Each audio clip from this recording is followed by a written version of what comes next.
Hello, this is Christy Jones, Holistic Health and Mindfulness Coach, and this is video number 3 that I've made in the last couple days, covering some of the foundations that I work with. Most importantly, I wanted to get these tools out to parents because I know so many parents right now are homeschooling their kids. And so a lot of the concepts that I'm teaching, I will teach in a very abbreviated form in the classrooms with the kids that I work with. So if you live locally, some of your children may know some of these foundations. These are also foundations that I bring into teacher trainings in the school districts that I work with. The group I don't get to work with as much are parents. And I thought during this time, these tools may be very useful for you. So I like to call the tools that I use is creating a toolbox, a mindfulness toolbox that we can use for our own health and well-being. I believe that when we can take care of ourselves, when we can check in and be in charge of our own emotional state and have tools to feel relaxed and present, then we're able to help our children and the other people in our lives the way that we want to. So the first video I made, I started introducing the concept of mindfulness and the mindfulness being in the present moment. And how we know we're in the present moment is that our mind and our body are in the same location. So I teach mindfulness exercises to help us understand that. But first we want to check in with ourselves and notice that so often our body is in a location and our mind is somewhere else. It's in the past or the future. And I think especially right now, our mind can wander into the future and into worry and fear. And so we want to train our mind to come back to the present moment. The second part of mindfulness is without judgment. So the definition I love is being in the present moment without judgment. And judgment is just not our friend. As humans, we can be really hard on ourselves and others.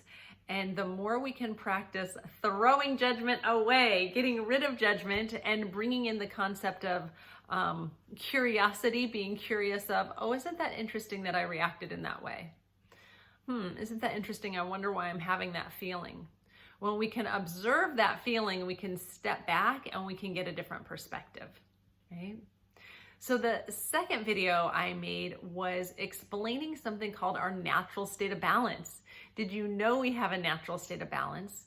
And our natural state of balance is our energy flow in our body, that our energy is meant to flow down to our abdomen. When it does, we digest our food properly, our circulation is good, we feel balanced and grounded on our feet. When something happens, we feel more balanced and grounded. That signals our kidneys to release water, goes up to our head, and it cools our head.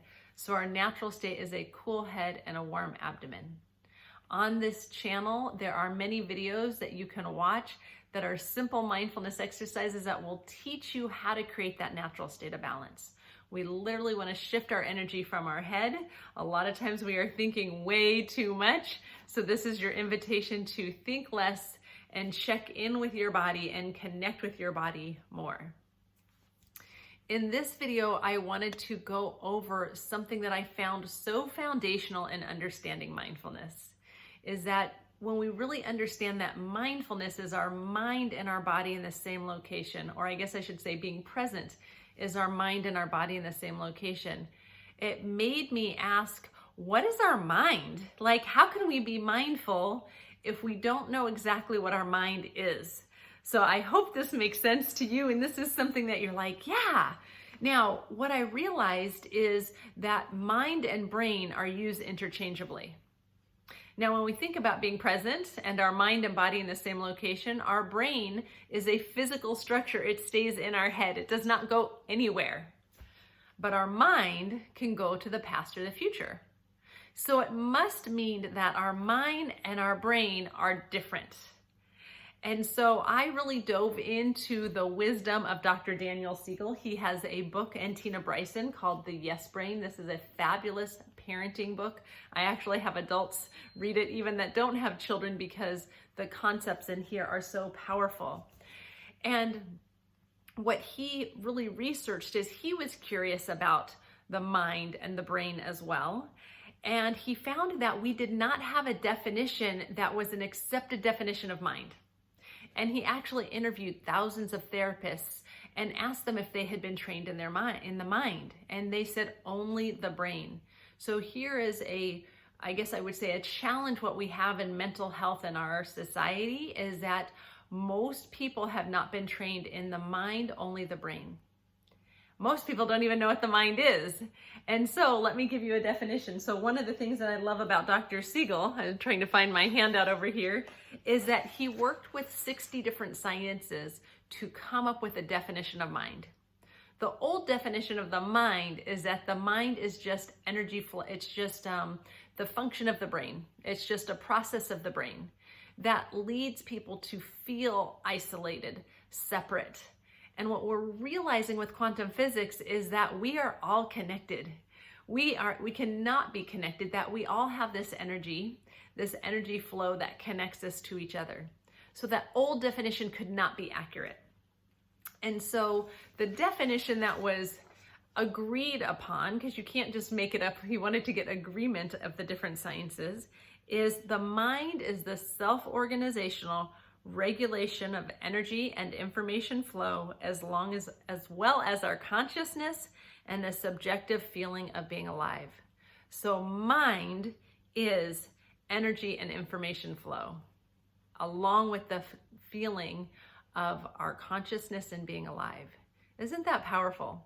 So what science has discovered is our mind does flow through our brain, but it's actually been measured outside our body. Some people will say that's our own energy field or our aura, okay? So those are different terms that are actually talking about our mind, which is this energy and information flow.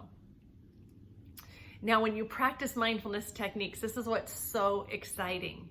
Practicing mindful breathing, practicing mindfulness movements, learning how to be an observer and be present, observing, stepping back in daily life, we are able to transform our brain. So the brain is the physical structure in our body, right? And our mind is our energy and information flow. When we are training our mind, we can impact the structure of our brain. So even if we've been feeling like, we have a child that's got some challenges, maybe some focus issues, maybe had a head trauma, different things we can all experience as different things in our physical brain. The more that we're practicing mindfulness, maybe somebody gets frustrated easily, right? And has temper tantrums, right? The more we're practicing mindfulness and learning how to train our mind, the more it's going to help the brain, which is the physical structure. Now, I want to introduce you to something that Dr. Seigel created called the Triangle of Wellbeing. I'm going to hold this up here. And if you notice in this triangle, it's got mind. So mind and brain, they go back and forth, right? So when you're focusing on your mind and you're strengthening your mind, it actually makes an impact on the brain. And the brain, the structure of the brain is going to make an impact on the mind as well. If somebody has had a head trauma or has experienced something physically with their brain, it's going to affect the energy and information flow that goes through their mind, okay? Now, the third part on this is, if you look at the top of this, is relationships. And we have relationships are defined as the sharing of energy and information flow. So everything outside of us is a relationship. Just sitting on the couch right now, there is a relationship. There's energy and information flow.